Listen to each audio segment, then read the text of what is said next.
ஆதன் news நேயர்களுக்கு வணக்கம். நான் உதயாஸ்ரீ. தலைப்புச் செய்திகளை காணலாம்.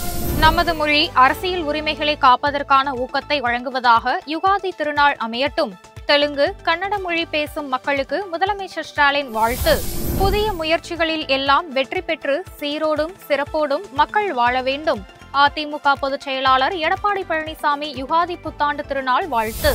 100 நாள் வேலை திட்டத்தில் நடைபெறும் மோசடிகள். திமுகவின் அரசியல் நாடகங்களை தமிழக மக்கள் இனியும் நம்ப மாட்டார்கள் என பாஜக மாநில தலைவர் அண்ணாமலை காட்டம்.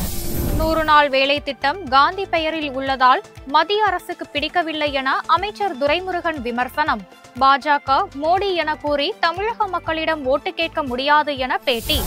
எடப்பாடி பழனிசாமியை தொடர்ந்து அதிமுக மூத்த நிர்வாகி செங்கோட்டையனும் திடீர் டெல்லி பயணம். தமிழக அரசியல் களத்தில் மீண்டும் பரபரப்பு. அதிமுகவுடனான கூட்டணி குறித்து உரிய நேரத்தில் அறிவிப்போம் என மத்திய அமைச்சர் அமித்ஷா அறிவிப்பு.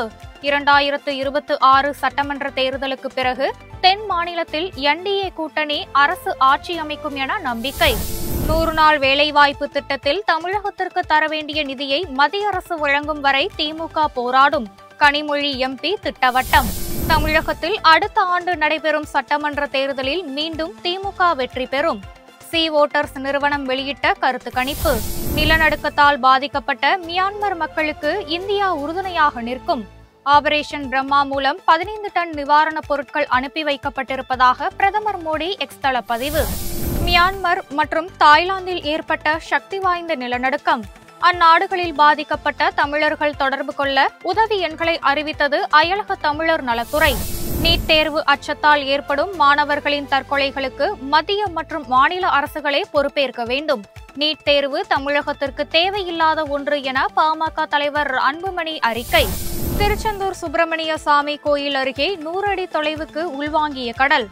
கடலில் தெரியும் பாறைகள் மீது நின்று பக்தர்கள் அச்சமின்றி செல்ஃபி எடுத்த மகிழ்ச்சி. அரசியலில் தாவேகா தலைவர் விஜய் ஒரு தவழ்கிற குழந்தை. தாங்களோ பிடி உஷா போல பல ஓட்டப்பந்தயங்களில் வென்று காட்டியவர்கள் என அமைச்சர் சேகர் பாபு பெருமிதம். 10ஆம் வகுப்பு பொதுத் தேர்வில் தமிழ் மொழியை கட்டாய பாடம் ஆக்காதது ஏன்? தமிழக அரசுக்கு பாமக நிறுவனர் ராமதாஸ் கேள்வி. தமிழகத்தில் 3 டிகிரி செல்சியஸ் வரை வெப்பநிலை அதிகரிக்கக்கூடும். சென்னையில் 100 டிகிரி வெயில் சுட்டெரிக்கும் என வானிலை ஆய்வு மையம் எச்சரிக்கை. இத்துடன் தலைப்புச் செய்திகள் நிறைவடைந்தன. வணக்கம்.